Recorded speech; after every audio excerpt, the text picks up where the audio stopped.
I'm Bijal Kansara, Assistant Professor from Electrical Engineering Department of Mahatma Gandhi Institute of Technical Education and Research Center, Navsari. In this video, we will discuss our chapter number 3, Magnetic Materials, from the subject Electrical Engineering Materials.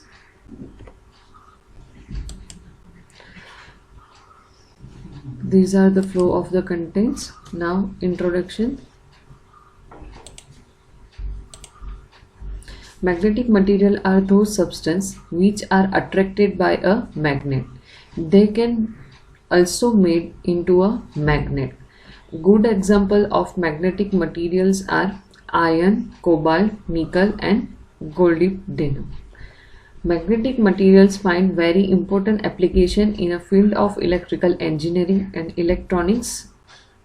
These are used in making magnetic circuit in electrical machines via generator, motor, transformers, relay and many other instruments.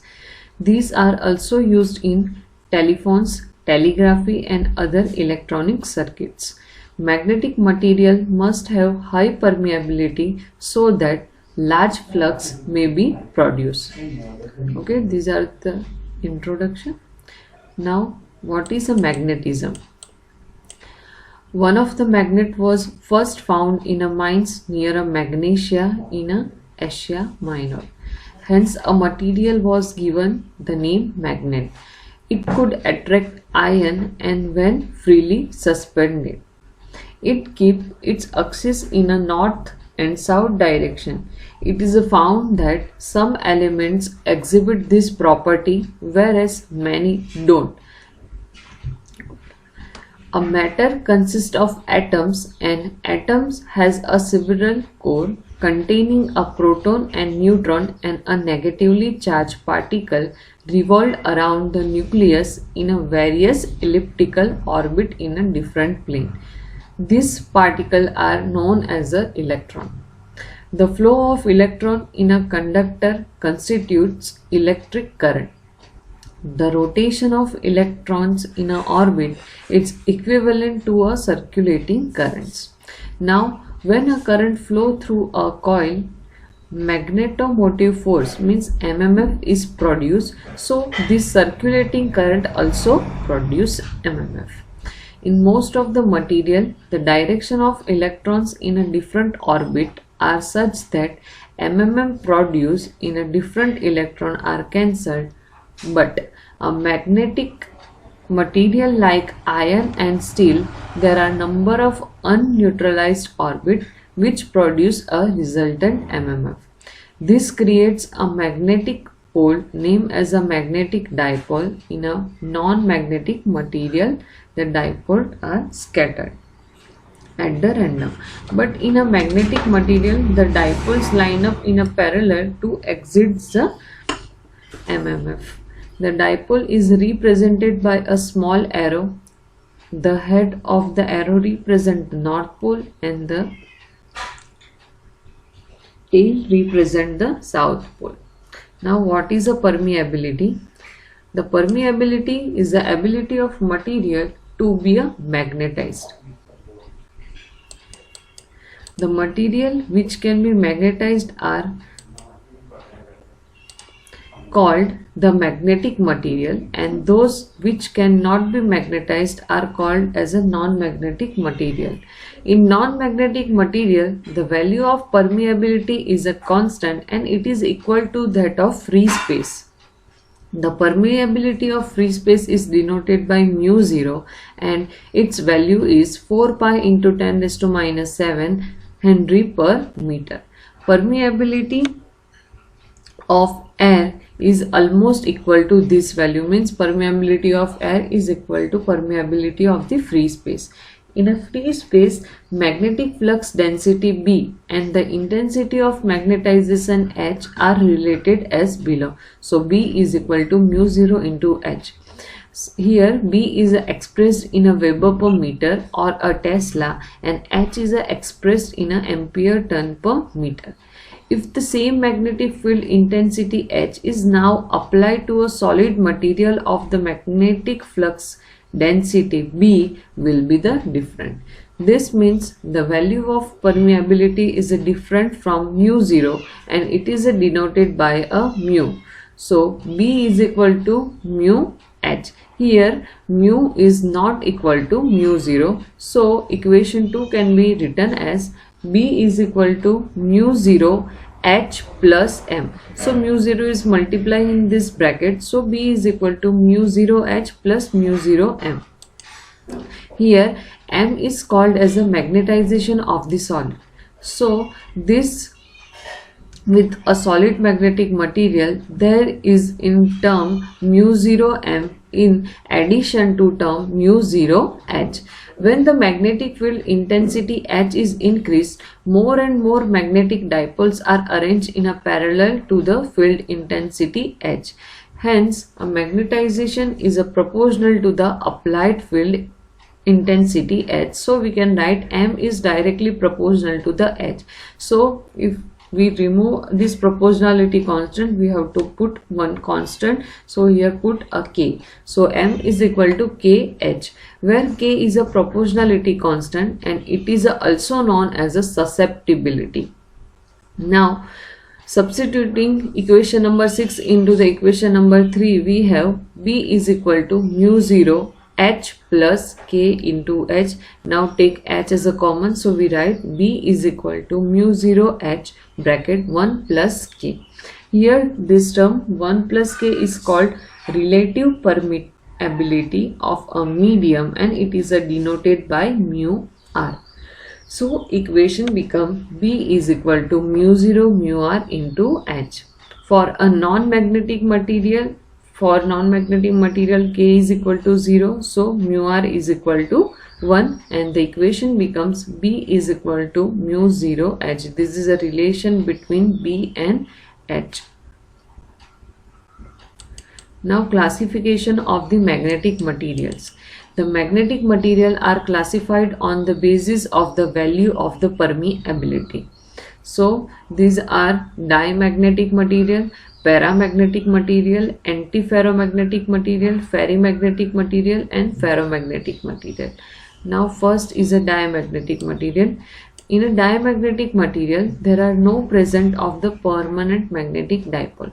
When an external magnetic field is applied to this material, it includes magnetization in a direction opposite to the applied field intensity.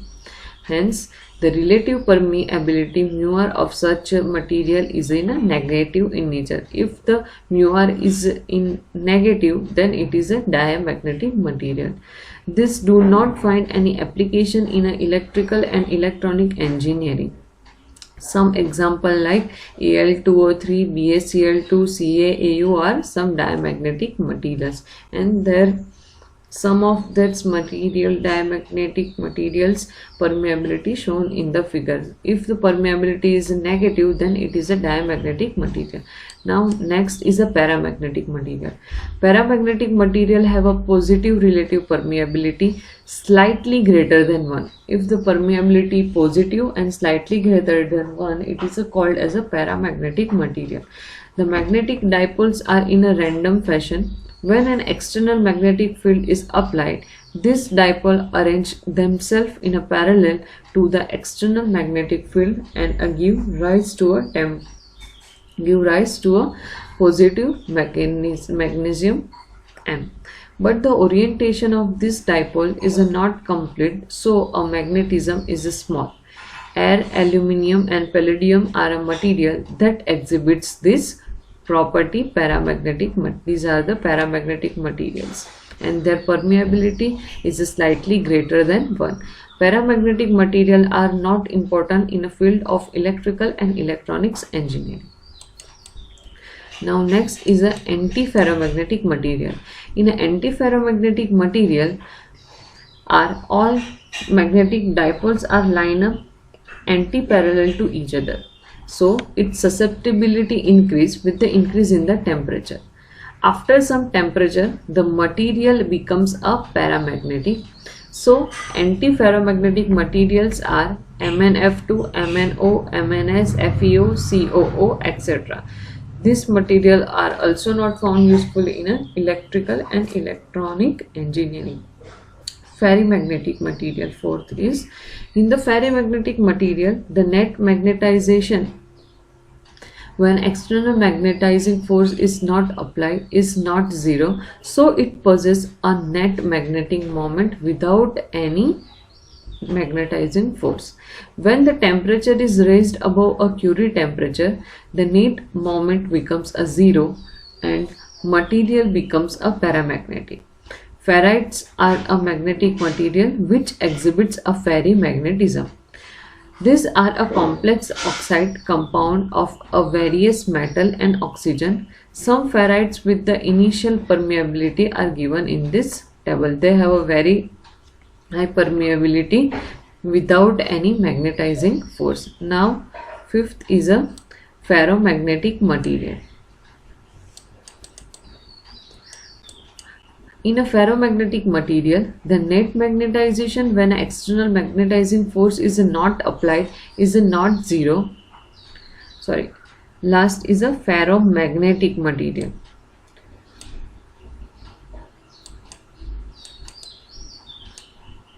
These materials are used in electrical and electronic engineering. These are generally a crystallite solid. This produces a strong magnetic field in the same direction as that of applied field. The value of relative permeability of this material are over 100 and high as a 10 lakh. Table shows a relative permeability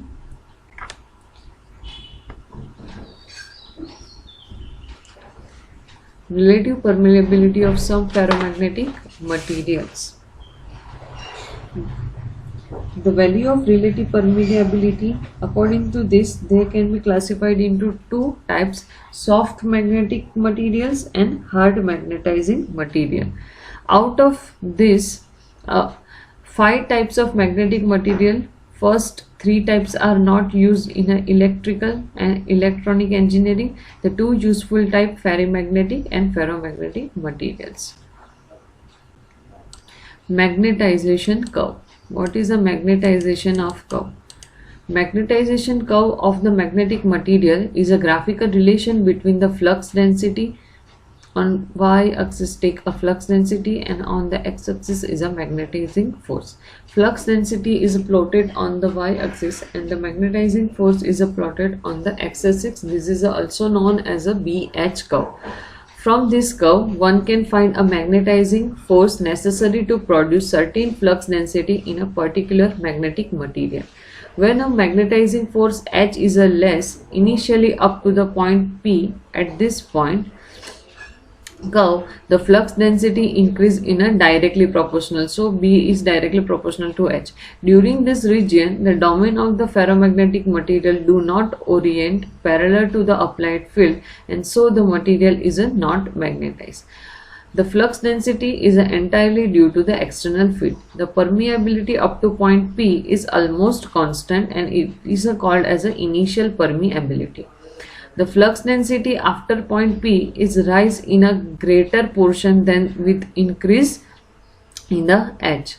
This because due to the external field through a small is strong enough to bring a large number of domains to make up their axis parallel to that of external field. So the curve rise steeply, say up to a point the Q, P to the Q. This means permeability is not constant. After the point Q, increase in the flux density is less when the increase in the magnetizing force H, because the axis of the remaining domains are diverted much away from the axis of the applied field. Therefore, this domain need a greater field to bring their axis parallel to the applied field. This is a magnetization curve.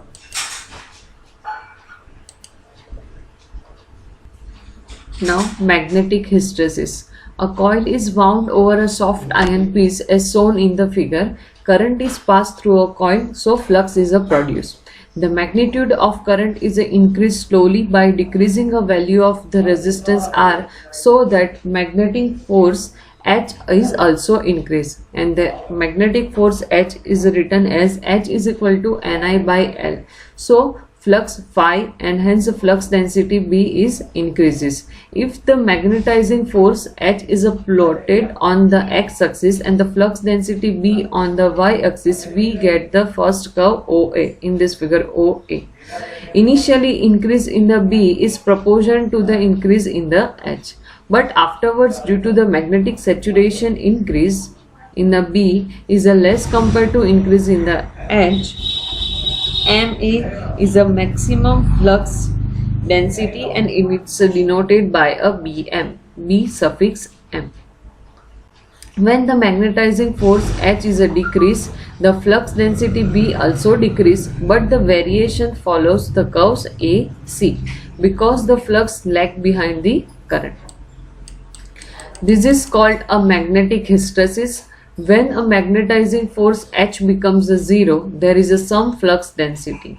This value of B is equal to this OC is called a retentivity of a remanence of the material. When the magnetizing force H is a reverse by reversing the connection of the battery, the magnetizing force H is increased in the reverse direction. The flux density first becomes zero at the D. So OD is called a coercive force. When B is equal to the 0 but some H is available, it is called OD and it's called coercive force. When H is increased further, B is increased and we get the curve DE, EL, BE and it's called the maximum flux density at the BM. When the magnetizing force is decreased, we get the curve EF written. So OF is a residual flux density. This phenomena is important for the electrical machines. When machines are operated on an alternative current or when there are continuous reversal of the magnetizing, when operated on AC, there will be a power loss in the core. So magnetic material for such application should be so chosen that the area of hysteresis loop for the material is a minimum. This is a magnetic hysteresis. Now hysteresis loop of different type of material. Loop A.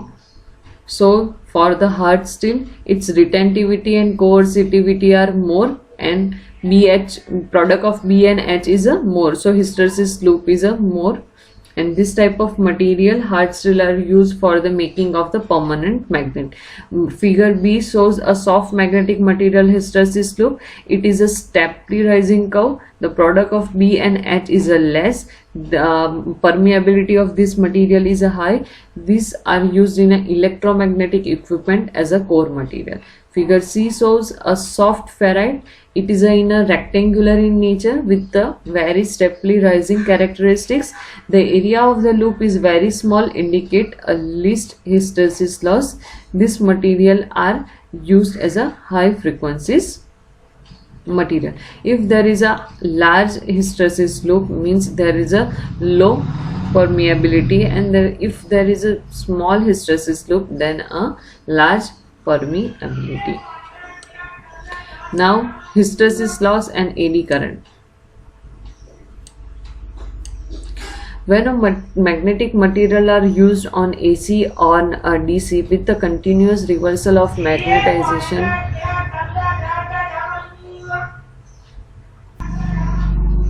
when materials are used on AC or DC with the continuous reversal of the magnetization, two type of loss occur in them. The first is a hysteresis loss and the second is a eddy current loss. Now what is a hysteresis loss? We saw that the area of the hysteresis loop represent the energy loss per cycle. Hysteresis loss depend upon the maximum value of the flux density and the frequency of reversal of the magnetization. Hysteresis is represented by a WH and it is given by relation this: WH is equal to N Bm raised to 1.6 FVC watt, where N is a Steminance constant, the value of which is depend upon the material of the core. Its value is 502 joule per meter cube for a good dynamo steel it is a 191 joule per meter cube. So in a particular application of the material, volume are fixed in a such a way hysteresis loss is directly proportional to Bm raised to 1.6 into the frequency, and if material is operated at the fixed frequency, hysteresis loss is only depend on the frequency. Now eddy current loss. When a magnetic material is subjected to the alternating field, the changing flux induce EMF in a core just as is induced EMF in the winding. Now the core has a many closed paths, so the current are induced in the core. This current are known as a eddy current loss, and according to that current loss occur is called eddy current loss. Its equation is Km Bm square F square T square Vc. Here K is a constant, Bm is a maximum value of flux density in Tesla, F is a frequency of the reversal of the magnetization in Hertz, T is a thickness of the lamination of the core, and Vc is a volume of the core. And eddy current loss can be reduced by taking the following measurements. Core, make a highly resistive use. Core of the machine should be a laminated instead of the solid. Working frequency may be reduced if possible, and the maximum value of flux density can be reduced if the